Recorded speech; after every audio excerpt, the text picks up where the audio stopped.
ada materi THT yang bisa kalian ini menjadi bekal kalian nih untuk nanti jadi dokter umum. Karena kan dokter umum kan bisa menguasai semuanya gitu ya. Kayak di IGD itu kan ada yang sakit perut, ada yang misalkan demam atau apa, itu kan pasti ya dokter umum, atau ada yang telinganya langsung sakit ke IGD, itu kan jadi macem-macem kan. Berarti kan kalian kan harus punya bekal semua penyakit ya. Gimana cara menangani penyakit gitu ya. Nah kalau dari THT, jadi di THT ini khususnya di Lumajang ini ya, jadi pasien yang datang itu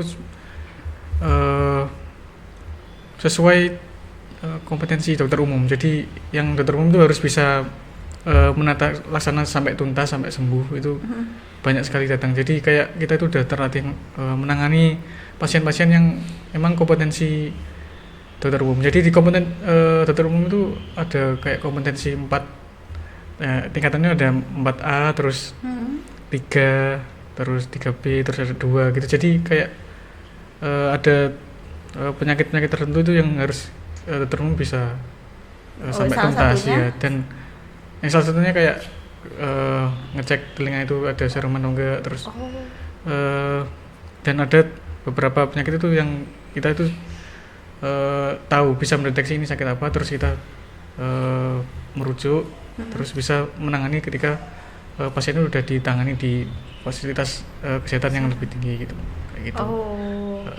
Jadi di sini itu banyak sekali kayak pasien-pasien yang benar-benar ideal buat dokter umum untuk kompetensinya, kayak gitu.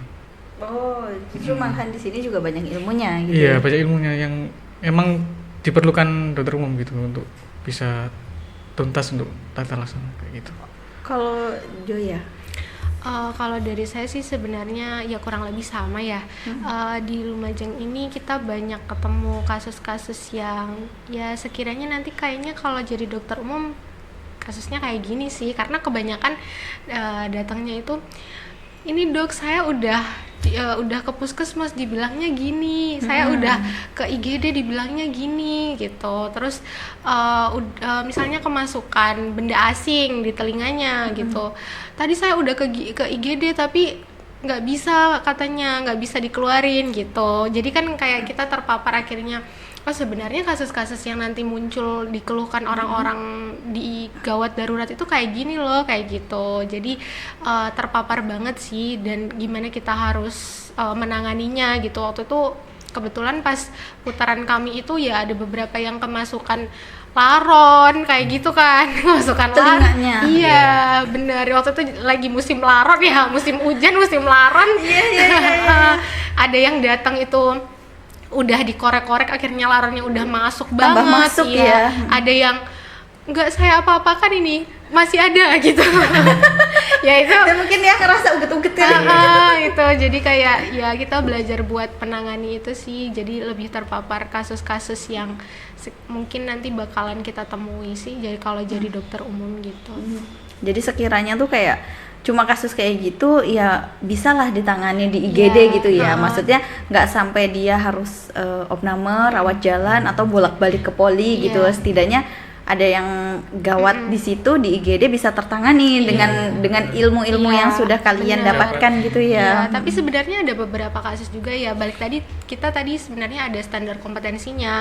Mana nih kasus yang dokter umum itu harus bisa dari mengenali ini nih kira-kira penyakitnya apa, terus mendiagnosis, melakukan pengobatan sampai tuntas, sampai pasiennya ini sembuh gitu. Nah itu ada kompetensinya memang, itu kompetensi dokter umum, ada yang sampai menangani sampai tuntas, ada yang mengenali terus merujuk kayak gitu. Jadi ini bukan kompetensi kita, tapi kita harus tahu ini, kemungkinan penyakitnya ini, jadi kita harus tahu kita mau rujuk kemana, dirujuk karena apa gitu.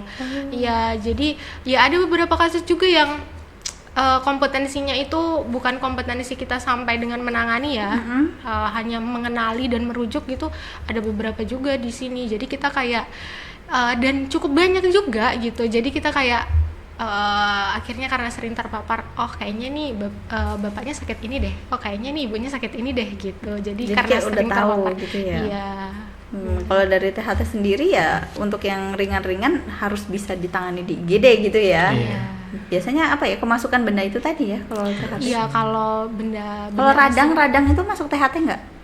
Iya, radang tenggorokan. Tenggorokan, Iya iya, kan, masuk. telinga, hidung, tenggorokan ya. Jadi masuk maksudnya ya dokter umum harus udah tahu penanganannya bahwa ini radang gitu ya. Iya gitu. Ada ya tergantung sih, biasanya kan radangnya juga kita nggak tahu ya penyebabnya apa, tergantung beda-beda pasien gitu. Ada yang memang harus diselesaikan di kompetensinya dokter umum, ada yang memang kita harus rujuk gitu.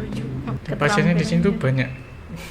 Pasien DHT di sini. Kalau saya tanya teman-teman yang di Jember atau di Bondowoso itu pasiennya itu paling banyak paling 15 Kalau di sini sampai Kita 40 bisa jadi. 40, iya. di poli. Jadi iya. Iya, kadang kayak stop, Jadi kayak- ayo tutup yuk, tutup. banyak itu lebih banyak apa? Tangannya lebih lemes lah. Oh, tangannya lebih lemes. Berarti kamu kalau di THT lebih lemes lagi ya tangannya ya. Iya. Karena kan THT memang kecil-kecil ya, kayak Iya, lubang hidung betul, kecil gitu kan, maksudnya meriksanya loh. Iya. Aku juga nggak ngebayangin sih, cuma lihat di medsos aja gitu, ada yang cara membersihkan telinga, maksudnya yang udah sampai menggumpal kasus-kasus telinga gitu, maksudnya kasus-kasus telinga gitu, bukan cara ini harus diurek-urek, enggak juga sih gitu. Oh, berarti di sini di Lumajang justru banyak ya THT ya.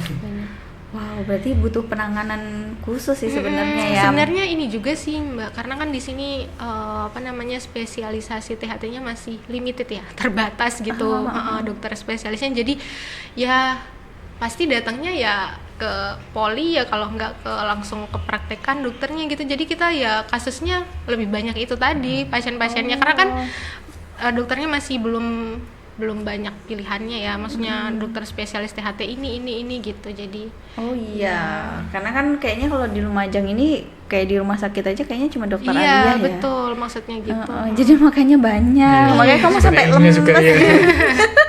Tapi pengalaman-pengalaman menarik nih yang sudah kalian temui, pasien-pasien yang oh ternyata gini gitu, oh ternyata tuh ada ya sampai kayak gini gitu. Iya itu banget Mbak, bener. Aku tuh sering banget kayak, oh ternyata ada ya yang sampai kayak gini Nah gitu. itu apa itu? Pertama ini sih gendang telinganya yang berlubang. Gendang telinga iya. berlubang, berarti dia nggak bisa dengar. Masih bisa tapi penurunan Oh, pendengaran biasanya gitu. Nah itu tuh kan kayak selama ini kalau jadi mahasiswa S1 kita belajar, oh ini gendang telinganya, gejalanya gendang telinganya berlubang kayak gini-gini. Tapi kan kita periksanya antar teman ya, Oh, dia kan iya. sesama masih Normal, normal gitu bener. kan. Jadi dengan adanya koas ini ya, itu jadi kita benar-benar ngelihat sih, oh ternyata beneran ada ya orang yang gendang telinganya sebolong ini gitu. Bolong karena apa itu? Ya bisa karena infeksi sih Mbak, Oh, umumnya karena infeksi, dikorek-korek atau pilek lama gitu. Terus ya ada yang kemasukan benda asing itu tadi ya, kayak binatang-binatang, anak kecil apalagi yang suka masukin ke hidungnya itu. Iya, Itu iya. kayak oh ternyata ada ya yang kayak gini gitu. Kayak bukan kasus yang sederhana aja sih Mbak, kayak kasus-kasus yang parah pun ya. Kayak kasus-kasus kanker ya misalnya. Oh, kanker ada. Dan kita kayak oh ternyata bisa sampai kayak gini ya gejalanya gitu. Kayak apa ya, kayak miss-nya itu ternyata yang kita pelajari selama ini tuh bisa kita lihat secara langsung gitu loh Mbak. Oh iya sih, benar gitu. Kalau kamu ada pengalamannya itu sampai lemes gitu, kamu meriksa apa aja Teguh? Itu apa? Yang pertama itu tes pendengaran. Jadi yang pakai karbutala yang itu terus kan kalau biasanya nyoba kan sama teman kan normal-normal aja kayak. Iya, kedengeran Iya, gitu ya. terus ini kok bisa kayak lebih kedengar di kanan terus atau lebih kedengar di kiri kayak gitu. Terus bisa lebih panjang dari yang kita dengar juga. Oh gitu ya? Kayak, oh beneran ternyata kayak gini. Iya. Jadi antara teori sama yang kita temuin itu sama gitu. Iya benar, kayak tes pendengaran juga kan bervariasi ya hasilnya itu. Kayak kita bisa beneran nemuin yang sesuai teori gitu. Misalnya dia hilangnya tuh pendengarannya menurun cuma di frekuensi tertentu kayak gitu. Enggak Wah, itu semua. gimana Iya. itu? Gimana itu? Ya itu dari tes pendengaran itu tadi Kak, kita bisa akhirnya ngecek, oh ternyata teorinya sesuai ya sama pengalaman kita gitu. Ya selama ini kan kita ngeceknya antar teman ya Kak, balik tadi kita ngeceknya antar teman ya hampir semua itu masih normal lah pendengarannya. Jadi ya hasilnya yang kita lihat normal. Nah akhirnya karena kita menemukan pasien kan kalau datang pasti ada keluhan kan, nggak mungkin nggak ada keluhan. Iya, datang sendiri gitu yang ngapain ya. Iya, jadi kita bisa dia keluhannya ini, kita tes pendengaran, ini baru nih kita ngelihat hasil yang kayak gini gitu. Jadinya akhirnya itu jadi ladang buat kita belajar lagi. Oh, kalau hasilnya kayak gini gimana sih seharusnya kayak gitu. Oh iya, tapi emang ada yang sampai beberapa di suaranya kenceng atau nggak kenceng gitu, ada ini ya, ada hasilnya ada gitu ya? hasilnya, bener. Oh, ada yang nggak bisa ngedengar. Ada yang nggak bisa ngedengarnya mungkin di frekuensi yang tinggi, ada yang di frekuensi tertentu, ada yang di frekuensi rendah kayak gitu. Jadi kayak karena kita udah ngecek antar sesama teman yang insya Allahnya normal ya gitu hasilnya. Jadi kita bisa ngebandingin sih, oh kalau normal gini, kalau kayak gini berarti nggak normal nih, kalau kayak gini nggak normal kemungkinannya apa gitu. Jadi itu yang kita pelajarin dari situ sih, kasus-kasus kayak gitu, dan itu nanti didiskusikan sama dokternya gitu. Kalau kalian lebih senang teori atau praktek langsung? Kalau saya sih lebih senang praktek langsung ya Kak. Sebenarnya itu kita praktek langsung itu pun kalau nemuin kasus-kasus baru ya balik lagi kita harus belajar lagi gitu loh. Iya. Jadi sebenarnya dengan kita praktek langsung itu sumber belajar kita tuh jadi lebih banyak gitu. Jadi ada kasus kayak gini tuh maksudnya gimana sih, jadinya akhirnya kita harus baca dulu gitu. Ya ada yang beberapa yang kita nggak, mungkin materi-materi pas S1 itu lupa gitu kan, jadi kayak harus belajar lagi kayak gitu. Jadi ya enak praktek sih. Nah, praktek ya. Kamu teori kayaknya. Oh enggak ya, praktek lah. Sama praktek.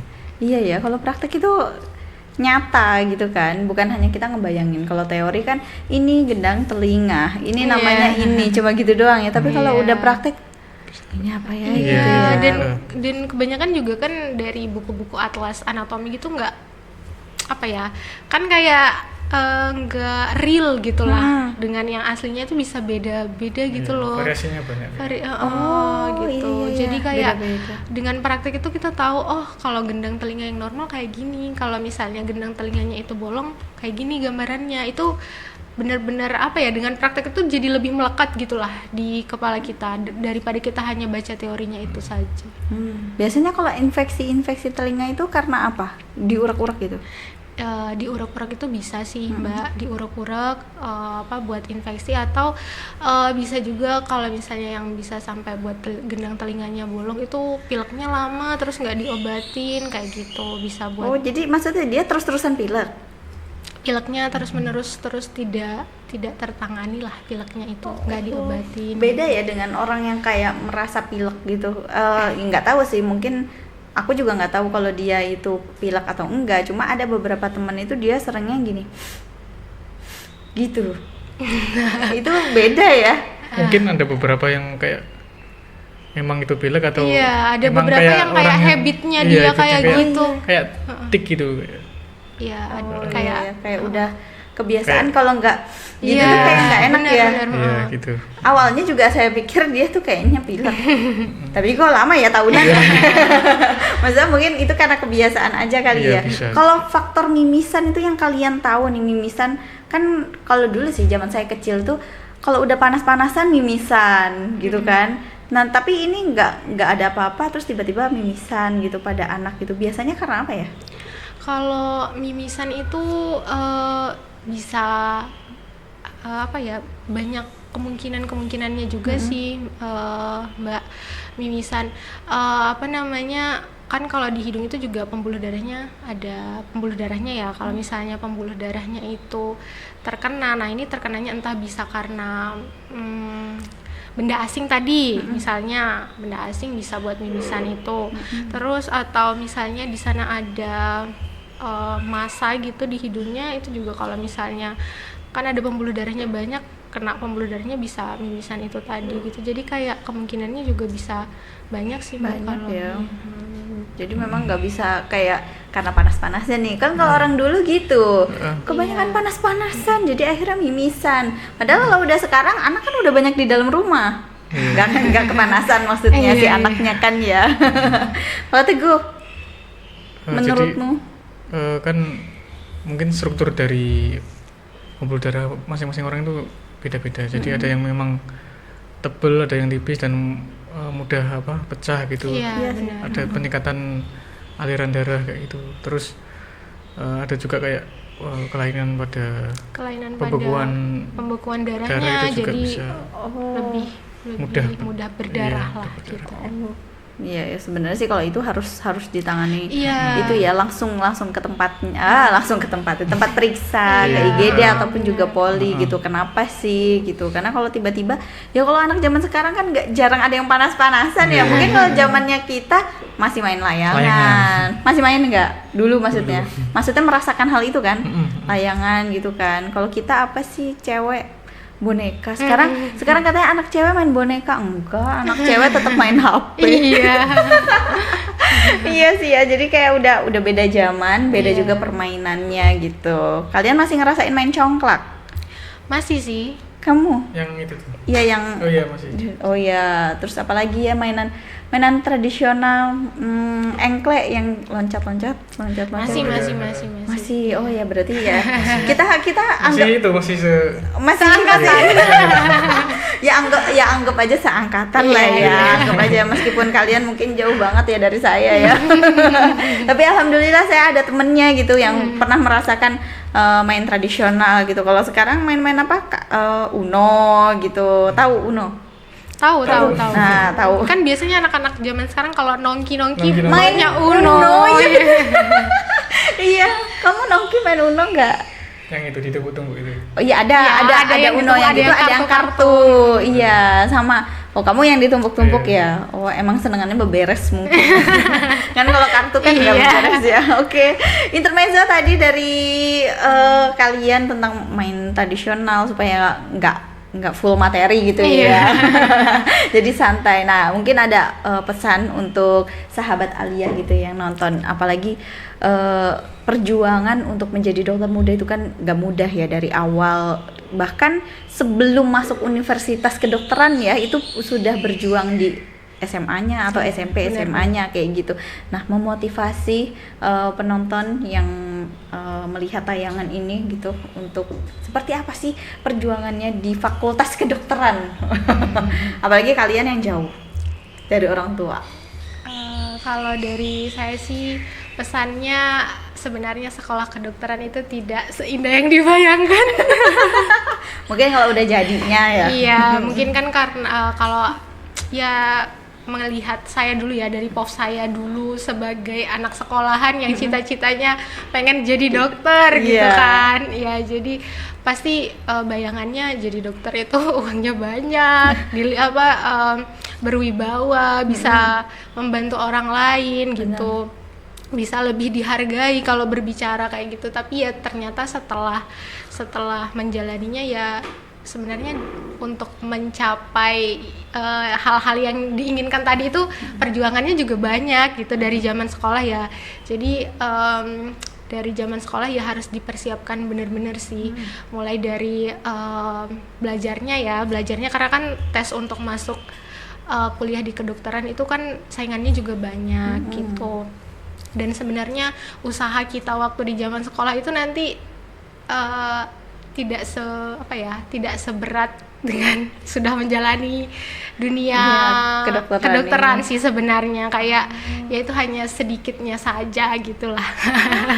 Ya soalnya nanti kan belajarnya harus lebih banyak karena kan yang kita kan berhadapan langsung dengan nyawa manusia gitu ya. Kalau misalnya kita nggak belajar benar-benar juga nyawanya orang mau diapain gitu ya.